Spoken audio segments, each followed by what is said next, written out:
নমস্কার, সকলকে আমার প্রণাম জানিয়ে আজকের যে কবিতাটি পাঠ করব, কবিতার নাম প্রেমের ঠাকুর।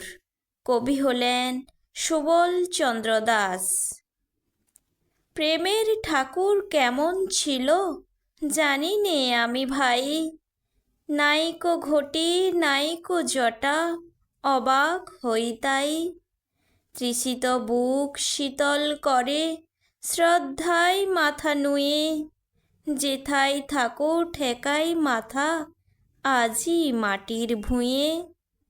তোমার কথা পরাণে মোর সদাই তুলে ঢেউ, তোমার মতো আর কি আছে এই ভুবনে কেউ। সারা জীবন খুঁজে গেলাম পেলাম না গো আর, শ্রদ্ধায় তাই প্রণাম করি চরণে বারবার। নমস্কার।